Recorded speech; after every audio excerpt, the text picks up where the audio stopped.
Hey everybody, Kenny here. So in this video, I want to show a build that I highly recommend trying out. Honestly, this is such a good build.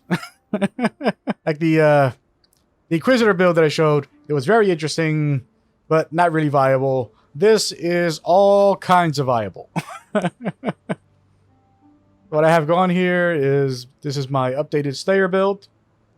So, but instead of going into the impact stuff that I went to last time, this time I've gone into Brutal Fervor to uncap our life leech and to just get ourselves a bunch of extra recovery during life leech. Passive wise, I've gone into lots of attack speed, extra life. I grabbed the nodes that increase our attack damage and give us extra attack speed and extra damage while we are leeching. I went into here specifically to get the mastery that makes it that we cannot be inflicted with corrupted blood, which is very important to have in a build that relies on leech as its primary source of regeneration. I grabbed the accuracy nodes from here and also extra elemental regen. I'm sorry, elemental resistances. Grab some extra intelligence from there. I grabbed Vow Pack to double our recovery from life leech, but makes it that we have no life regeneration. I grabbed a little bit of life and mana leech from there. Went through this way to grab the extra armor and evasion and elemental resistances from here, as well as the extra life and life mastery from here. Then head down this way, go into the new cluster they added down here that reduces the cooldown recovery rate for stance skills and makes it that you have onslaught if you have changed stance recently. Then I went over this way, grabbed some more intelligence, and grabbed some more accuracy and critical strike chance from here. But the critical strike chance isn't really going to matter for us. We're doing this specifically for the accuracy. And the reason we're doing that for the accuracy is that we grabbed Precise Technique, which makes it that we do more damage if our accuracy is higher than our maximum life, but we can never deal critical strike. Gear-wise, we've got a Worm's Molt going. This is the updated Worm's Molt. You don't need to use this. I put it on because when I was testing with this character, it happened to drop during my testing. I was like, you know what? The game wants me to have it, so be it. That's why they're wearing that. Our gloves are just regular armor evasion gloves that have some dexterity and attack speed on them, along with a little bit of maximum life and some resistances. Our boots are some evasion boots that have some additional, a tiny bit of regen, which doesn't matter for us, but then boosts our evasion further and gives us some rarity. Our chest has some armor evasion on it, along with some max life, resistances, some sun block recovery. We have a 2-stone ring with some max life, some mana regen, and some life per hit. We have a gold ring with some extra attributes, some extra damage, a large amount of maximum life, and some regen. We have a power amulet with some additional accuracy, some energy shield, and some elemental damage with attack skills. We have a leather hood with some additional dexterity intelligence, some extra accuracy, some flat life, and some additional light radius. And then our weapon here is a dagger axe that has not all that good amount of cold damage, but the physical damage and lightning damage are very nice on it. Skill-wise, we have going on here is we're running a Corrupted Fever, Blood Rage with increased duration. We're not always using those, but they can come up depending on the situation. We've got a Precision Aura as a Portals Mark to get us some additional life and mana on hit. Like, the reason for this is that, since this is essentially a life leech build, we don't want to be running Warlord's Mark because Warlord's Mark is just more leech. And if the enemy cannot be leeched from, then we have no form of recovery. So Poacher's Mark is important to have a form of recovery for when that situation comes up. On our chest here, we have Enduring Cry for an additional form of healing. We have Flesh and Stone and Blood and Sand, because we're going to be stancing between them in order to be giving ourselves constant onslaught. On our gloves, we have Bone Shatter being supported by Multi-Strike, Ancestral Call, and faster attacks. And then our boots, we have War Banner and Dash. And the War Banner, just like our Precision, are being used to further boost our accuracy. So we can see when we go out onto the field here that with both of our accuracy auras on, we are sitting at over 3,000 accuracy rating, which is a lot more than our life, which makes it that we are dealing a lot more damage thanks to that interaction.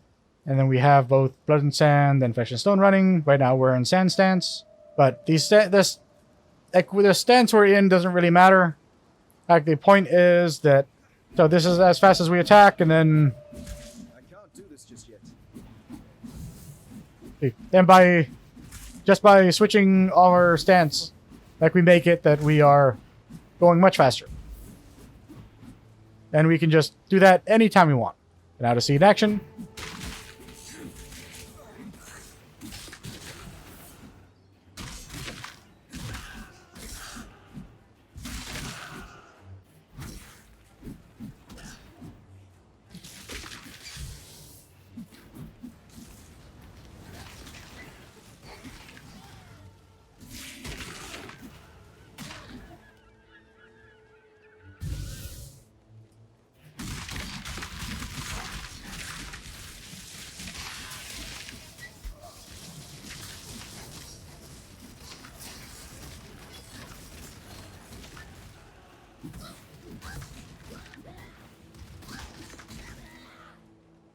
Make sure to regularly switch between your stances, so that way you're always getting the most effect. Another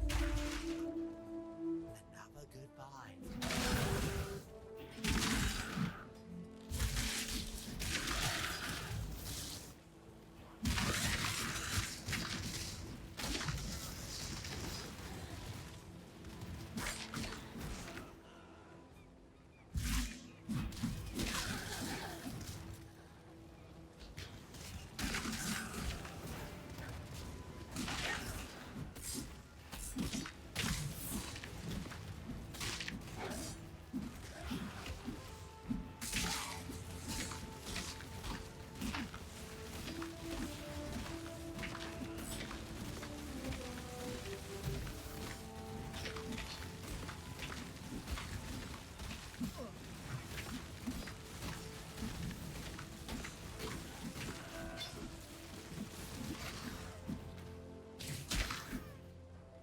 You can see there we can do full sustain with Corrupting Fever going on enemies that take longer to kill.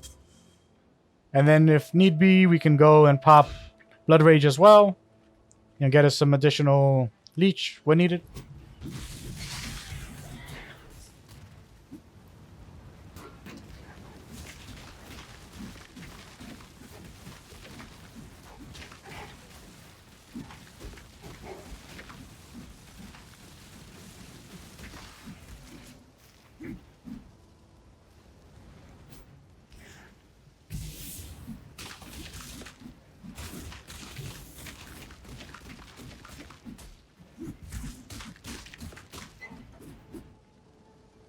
You can see, super effective, wildly effective build.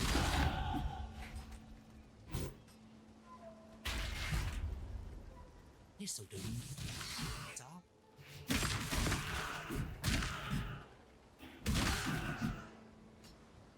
I mean, personally, I feel that my Necromancer build is a bit more effective, just because you have, you know, your character and your Reaper were kind of working in tandem to clear out the field. But, you know, as for a single character, you know, blasting their way through content, like, this is a very effective character. This is super effective stuff. Like, I definitely highly recommend doing this. And the progression path kind of speaks for itself. You know, you're grabbing your attack speed, you're grabbing your life, you're grabbing your leech boosting, you're making sure that you aren't being affected by corrupted blood, you're making sure that you're able to hit and you're getting some extra resistances, you're making sure that your leech is as potent as possible, you know, you're pumping your defenses, you're pumping your health, you're getting... Actually, did I show this one here?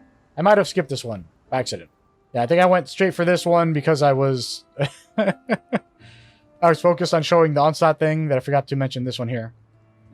We go here for the extra leech, the extra recovery from leech, and also the extra damage while leeching, which is an important thing for our damage output. Yeah, so like, I mean, everything here, like, you know, you're never going in a direction that isn't having immediate effects on how your build is performing. Like, you know, this is kind of like the height of, like, you know, of like synergistic build crafting, like, is what I feel here. I'm not saying that as like, yeah, I don't want to be crass and say the thing that most people would say when someone says something like that. I don't mean to be doing that. Yeah, I'm not filleting myself here.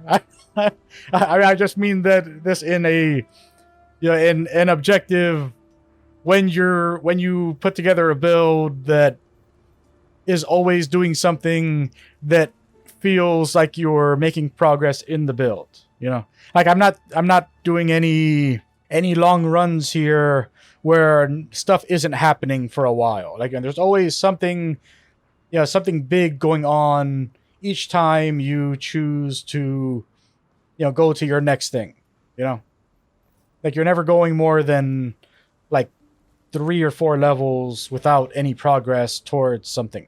Yeah. And which like which is a, like that, this is where I would like most of my builds to go, but unfortunately it's very rare for a build not to kind of feel one note when doing there, when keeping things as tight.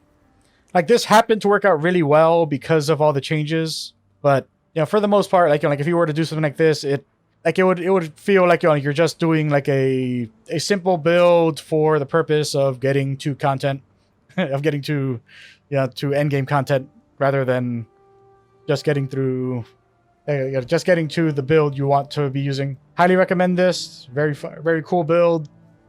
Excellent for any challenge you go against, with the exception of obviously any enemies that can't be leached from, and anything that...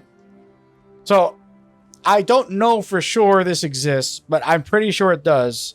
I think that even though I have this here that makes it that corrupted blood cannot be inflicted on me, I think there's still some enemy mods that can inflict something like corrupted blood, but I think it has a different name.